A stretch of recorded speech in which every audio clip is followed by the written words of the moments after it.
Bonjour et bienvenue à tous. L'amour disparaît quand la routine apparaît. S'il y a quelque chose que les gens qui osent donner et dont ils ont peur de tomber dans la même chose, être juste pour être, se lever tous les matins à côté de quelqu'un qu'ils ne connaissent plus, ils n'ont rien de nouveau à faire, ils vivent dans les souvenirs de leur parade nuptiale, le temps qu'ils ont passé l'un pour l'autre. Ils ne se souviennent plus de la dernière fois où ils sont partis ensemble ou de ce battement d'estomac quand ils ont senti leur main. La peur de perdre la personne et de tomber amoureux de quelqu'un d'autre est vraiment extrême. C'est le cas pour ces trois histoires. Certaines sont hilarantes, d'autres remplissent l'amour. Nous vous présentons donc ces histoires intéressantes.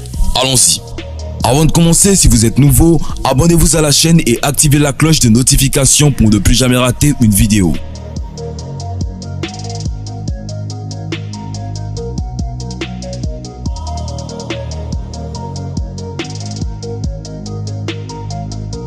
Un mari drague sa propre femme avec un faux profil et obtient un rendez-vous à l'hôtel. Une histoire réelle qui semble être un film de fiction qui a épaté plus d'un. Une femme mariée a offert un compte Facebook et un autre WhatsApp avec son numéro de téléphone. Utilisant d'autres photos sur ses comptes Facebook et WhatsApp, le mari envoie une invitation à sa femme pour tester sa fidélité. Chose faisant, le mari dans la peau d'un charmeur commence à draguer sa femme sans que cette dernière ne sache que ce gentleman n'est personne d'autre que son mari dans la peau d'un charmeur et finit par céder. De love story en love story, le mari pousse le pion plus loin en demandant à sa femme de l'envoyer des photos assez spéciales et celle-ci le fait sans problème. Du jour au lendemain, la même scène est répétée et le lien se tisse davantage. C'est ainsi que son mari déguisé derrière son numéro privé sur lequel il a créé un faux compte et sa femme croyant à son prince charmant l'appelle pour lui donner un rendez-vous à l'hôtel à 20 h, ce qu'elle accepta sans se faire prier. Ainsi, elle fait vite ses tâches ménagères et appelle aussitôt son mari en lui disant qu'elle doit partir chez son grand-père et qu'elle compte passer la nuit. De son côté, son mari accepte et lui dit de lui saluer de sa part. Le mari arrivé le premier à l'hôtel réserve une chambre et laisse des consignes à la réception. Si une quelconque femme vient demander après moi, dirigez-la à ma chambre. Après quelques instants, Juliette est venue rencontrer Roméo pour une partie de chambre en l'air. À sa grande surprise, en ouvrant la chambre de l'hôtel à son fort étonnement, elle trouve son mari allongé sur le lit et ce dernier lui pose la question. Chérie, qu'est-ce que tu cherches ici? C'est ici chez ton grand-père? La femme aussi, pour se défendre, demandait à son mari également qu'est-ce qu'il était venu faire ici. Le mari exhiba son téléphone et lui montra leur conversation, mais également les photos en appliquant comment elle a été piégée depuis le début. La honte s'empara d'elle, baissa la tête et s'agenouilla aux pieds de son mari pour lui demander pardon. La deuxième histoire est celle d'une jeune femme de 28 ans, mère d'une adorable fille de 3 ans et épouse d'un homme magnifique. On va l'appeler Fatim et son mari Franck. Je vous raconte l'histoire. Fatim rencontre son mari en classe de terminale, elle avait 17 ans et lui 22 ans. Par la grâce de Dieu, tous deux eurent leur examen. Puis son mari est allé en Europe continuer ses études. 5 ans plus tard, Franck est venu au pays s'installer et a fait 2 ans de relation avant le mariage avec elle. Tout allait bien jusqu'un jour lorsqu'une de ses amies est venue s'installer chez elle. Elle lui demande par WhatsApp si elle pouvait l'héberger quelque temps car elle n'avait plus de boulot et a des difficultés pour payer son loyer. Elle accepte avec l'accord de son mari bien sûr. Fatim eut donc une compagnie à la maison et n'était plus isolée le soir en attendant son mari. Un soir, son ami a subitement émerveillé sa curiosité en lui demandant pourquoi depuis son mari ne rentre pas à une heure correcte. Elle s'est aussitôt posé la même question. Elle répond à son ami que c'est le travail. Son amie, elle, lui demande d'enquêter là-dessus. Elle admet que ses rentrées tardives ne l'inquiétaient pas puisqu'il n'est jamais rentré à 23 h. Quand bien même il rentrait plus tôt, il travaillait encore à la maison jusqu'à une heure tardive de la nuit.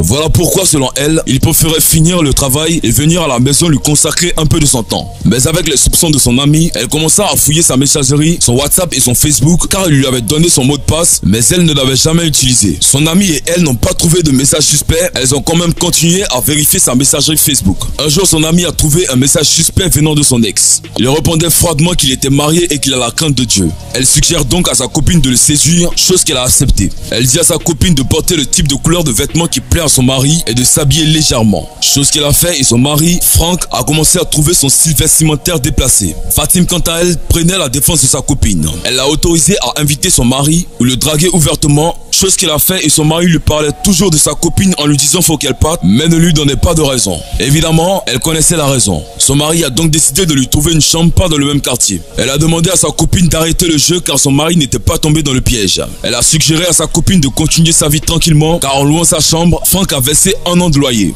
Son ami a trouvé un travail, mais son message est tombé dans les oreilles de sourds, car son ami continua son numéro de séduction. Après quelques temps, elle l'appelle et lui dit qu'elle est enceinte et que le géniteur est son mari. Cependant, son amie Anita a bien réussi à le séduire et elle est maintenant mariée avec ce dernier. Ils ont même 2 enfants. Elle a révélé qu'elle était profondément blessée par son ami du fait qu'elle soit mariée avec son mari. Il y a 5 ans, j'ai demandé à mon ami de tester mon petit ami pour voir à quel point il m'aime. Aujourd'hui, ils sont heureux, mariés avec 2 enfants. Anita, Dieu ne te pardonnera pas, a-t-elle déclaré. Une femme s'est cachée sous le lit pour espionner son petit ami et ce qu'elle a entendu l'a traumatisée. Sarah a vécu avec cette peur. Après 4 ans de cours et de vivre ensemble, les choses changent. Elle voulait savoir si cet homme donnait toujours tout pour elle. S'il était encore nerveux à l'idée de l'avoir retour, alors elle décida de le mettre à l'épreuve. Dans un excès de désespoir, elle écrivit une lettre.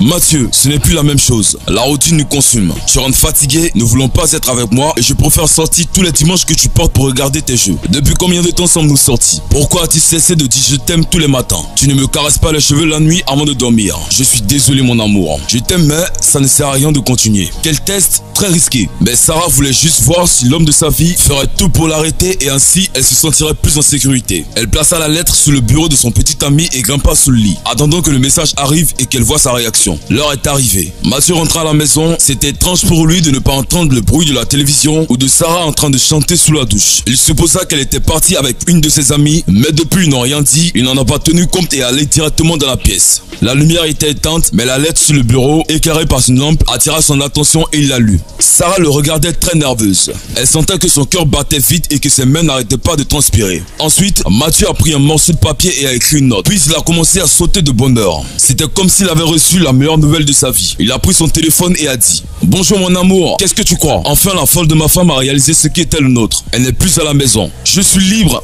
et finalement nous pouvons vivre ensemble. Je te vois tout de suite. Il a quitté la pièce. Pour Sarah, c'était comme si elle se sentait poignarder le dos lentement. Elle savait que les choses n'allaient pas bien, mais n'avait jamais imaginé que Mathieu avait quelqu'un d'autre. L'homme qu'elle aimait n'a pas été attrisé par la rupture supposée. Son visage rempli de larmes et de chagrin déchirait son âme. Et toutes ces années ensemble, comment était-ce possible? Je n'ai pas voulu lire la note qu'il avait laissée. Ses jambes ont tremblé, mais elle l'a fait. Et alors cette douleur s'est transformée en bonheur. Il a dit: hey, je te conseille la prochaine fois que tu veux me tester, veille à ce que tes pieds ne sautent pas sous le lit. Tu es folle. Je suis allé au magasin.